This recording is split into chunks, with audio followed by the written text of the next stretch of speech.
talk to him. Now, we had already taken the toys, we were playing with them, like, but I was still like, we're not talking to him. He's like, no problem. So we went over to the playground, and he's like, listen, and they started talking to us from the fire escape, so it seemed like a safe distance. See, that's what predators do. They'll give you a safe distance, a parameter, even when people are going to be kidnapped or robbed, they'll give you a safe distance until they close in. Well, he stood at the fire escape and spoke to us.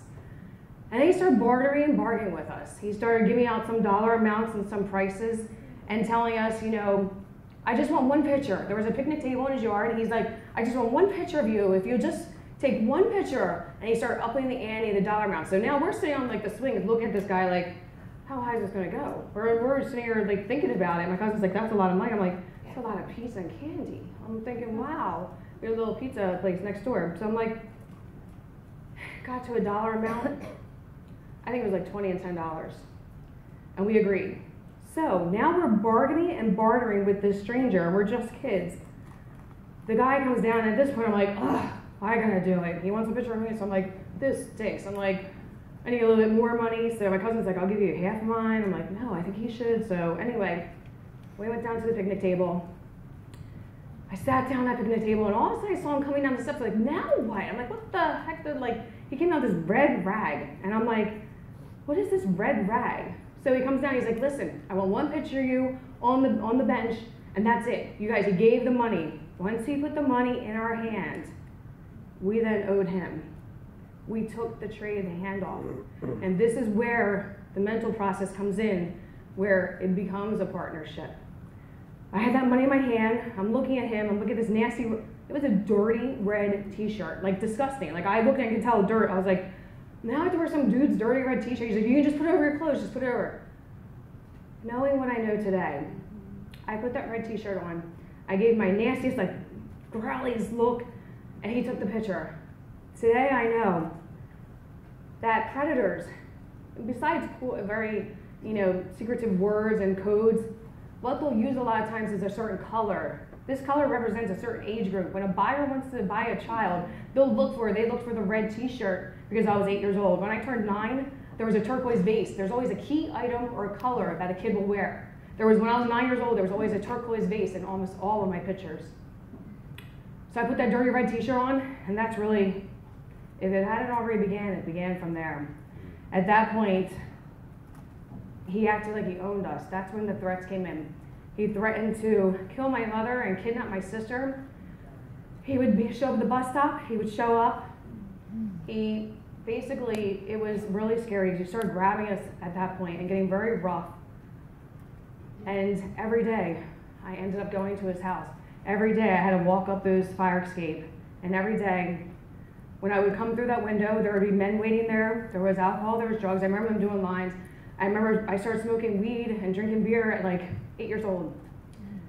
And when it first started happening, I would come into the room. The men would all be sitting there. It was strange. There was women involved also. But there was men. Sometimes there was other kids. Sometimes there was kids in my neighborhood I would recognize.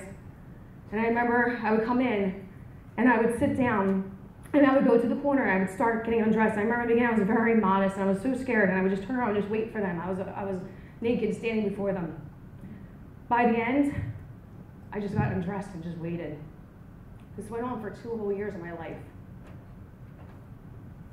This is what child pornography is.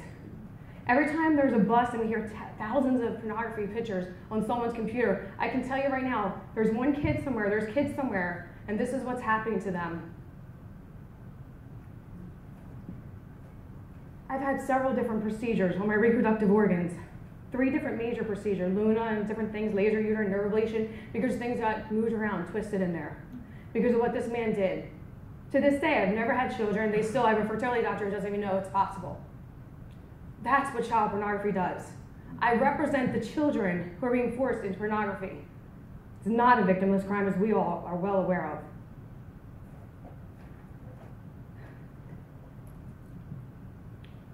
Every day I walk those steps.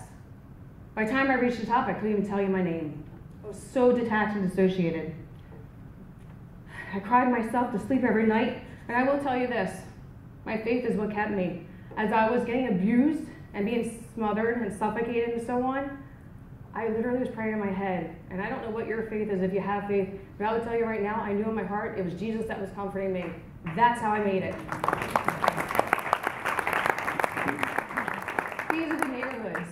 I tell people all the time, adopt a stop, adopt a truck stop, go around, walk around. For those who pray, pray, redeem that land. Not on our watch, not in our neighborhood. Go to a playground, sit on that swing, sit on that sliding board, pray over the children that are going to come to that playground and sit on that swing and sliding board. Our words create the atmosphere that we live in. Are you praying over your neighborhood, your playground? Are you taking your walks? Are you taking your Bible study out to these truck stops and these playgrounds? If you haven't, please do so. Day after day, I was raped and tortured. Several different people, several different men, a lot. I'd say there was hundreds. I never knew what to expect when I walked in that door.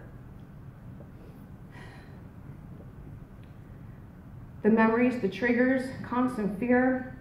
At 10 years old, I went to a doctor. After the man had left, he just disappeared, he moved. We went there that last day and the window was wide open. I was shocked. I went in there, my cousin came the last day too. I walked around that room and he went around kicking and going through trash again, and I went in that room knowing how dirty it was and disgusting it was. For the first time in my childhood life, I was happy. I laid down on that dirty floor making snow angels because it was over. I kept saying, it's over, it's over. And then finally he's like, hurry up, let's get out of here, come on. And then I swore I was being kidnapped. I would kiss my mother every day, goodbye, and thinking, I might not see her again. I held my little sister's hand. For years I felt guilt because I held my little sister's hand really tight because I thought if he kidnaps me, I'm bringing my sister with me. I had the surgeries. I went to the doctor, and this still happens today.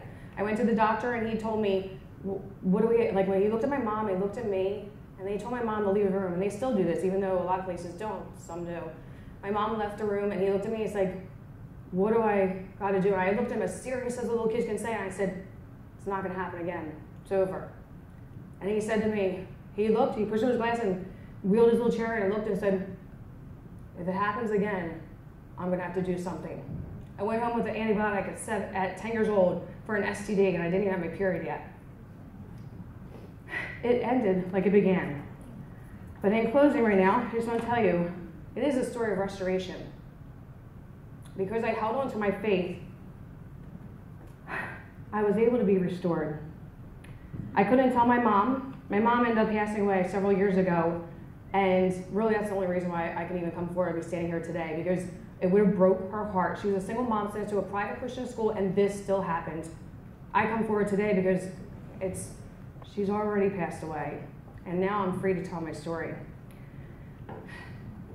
My teenage years, reckless and wild. I'd rather give it away than have someone take it from me. I was a hot mess. But yeah, I self-medicated to stop those triggers and flashbacks. Was a total pothead for many, many years. I'd rather give it away than have someone take it from me. I worked in massage parlors. You know, I always talk about those massage parlors. I mean, I can only talk about the American massage parlors. Those girls they were all over age, but they were abused and whatever happened in their teenage years. But when you shut them down, guess where they go? Backpage, Craigslist. I had some friends who now work alone. I tried everything. Nothing seemed to fix it. Like today, there's limited resources. When I came out in 19, they didn't know what to do with me, so they put me in some kind of incest survivor group, which was actually good. We did coloring pictures and drew things, and it was helpful. But we didn't really have anything to fit the crime. More parties, endless nights, just ways to numb the pain.